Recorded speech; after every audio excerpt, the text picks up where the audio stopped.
তারেক রহমানের ঐতিহাসিক সিদ্ধান্ত এইমাত্র পে স্কেল প্রজ্ঞাপন জারি করল সরকার। তো দর্শক, নবম পে স্কেলের আজকের সবচেয়ে গুরুত্বপূর্ণ নিউজটি শেষ পর্যন্ত দেখুন। শুরুতেই চ্যানেলটি সাবস্ক্রাইব করে রাখুন পরবর্তীতে নবম পে স্কেলের সকল আপডেট সবার আগে পেতে। আজ বাংলাদেশের ইতিহাসে একটি মাইল ফলককে স্পর্শ করেছে। দীর্ঘদিন ধরে সরকারি চাকরিজীবীরা পে স্কেল নিয়ে আন্দোলন, আলটিমেটাম ও কর্মবিরতির হুমকি দিচ্ছিলেন, যা দেশের প্রশাসনিক অঙ্গন ও রাজনীতিতে ক্রমশ উত্তেজনা সৃষ্টি করেছিল। সেই প্রতীক্ষার অবসান ঘটিয়ে অবশেষে নতুন সরকার দেশের প্রধানমন্ত্রী তারেক রহমানের নেতৃত্বে আজ আনুষ্ঠানিকভাবে নতুন পে স্কেল প্রজ্ঞাপন জারি করেছে। এই সিদ্ধান্তকে রাজনৈতিক বিশ্লেষকরা শুধু একটি প্রশাসনিক পরিবর্তন হিসেবে দেখছেন না, বরং এটি একটি সাহসী রাজনৈতিক ও অর্থনৈতিক পদক্ষেপ যা কর্মচারী ও রাষ্ট্রের সম্পর্ককে নতুন দিক নির্দেশনা নির্ধারণ করবে। প্রজ্ঞাপনটি শুধু বেতন বৃদ্ধির বিষয় নয়, বরং এতে অন্তর্ভুক্ত রয়েছে গ্রেড কাঠামো, পদভিত্তিক ভাতা, ইনক্রিমেন্ট, হায়ার গ্রেড সুবিধা এবং দীর্ঘদিন ধরে বঞ্চিত থাকা সুবিধাসমূহ, যা কর্মচারীদের সামাজিক ও আর্থিক স্থিতিশীলতার দিকে এক শক্তিশালী পদক্ষেপ। সকলের দিকে অর্থ মন্ত্রণালয়ের উচ্চ পর্যায়ের কর্মকর্তা সংস্থা প্রজ্ঞাপনের চূড়ান্ত নকশা প্রস্তুত করার পর দুপুরের মধ্যে গেজেট আকারে তা প্রকাশ করা হয়। এই প্রজ্ঞাপনের সাথে সংযুক্ত রয়েছে সরকারের ব্যাখ্যা, যেখানে বলা হয়েছে অর্থনৈতিক বাস্তবতা ও রাজস্ব অবস্থার সীমাবদ্ধতার মধ্যেও সরকারের জন্য এটি একটি প্রয়োজনীয় এবং যুগোপযোগী পদক্ষেপ। একাধিক দপ্তর ও কর্মকর্তারা জানান, দেশের বর্তমান বাজেট ঘাটতি, আন্তর্জাতিক আর্থিক চাপ এবং পুনরুদ্ধার প্রেক্ষাপট বিবেচনা করে এই প্রজ্ঞাপন কার্যকর করা হয়েছে সরকারি চাকরিজীবীদের আন্দোলনের জন্য।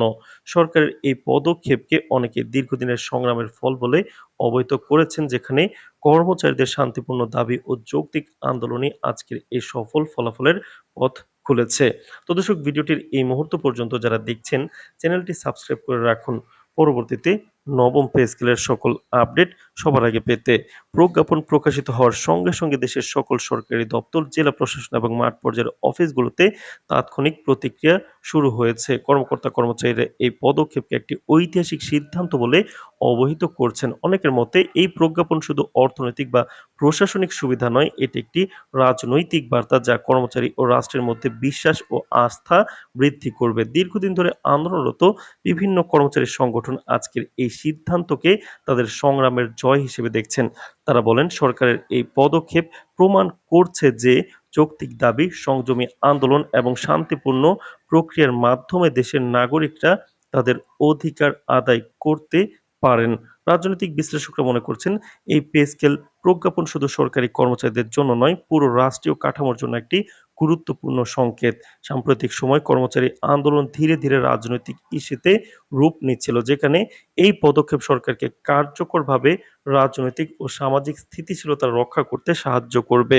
তো দর্শক, সরকারি ভাষ্য অনুযায়ী নতুন পে স্কেলের প্রজ্ঞাপন কার্যকর হওয়ার সঙ্গে সঙ্গে প্রশাসনিক কাঠামো আরও গতিশীল হবে, কর্মকর্তাদের দায়বদ্ধতা ও কর্মপ্রণালী উন্নত হবে এবং রাষ্ট্রীয় সেবার মান বৃদ্ধি পাবে।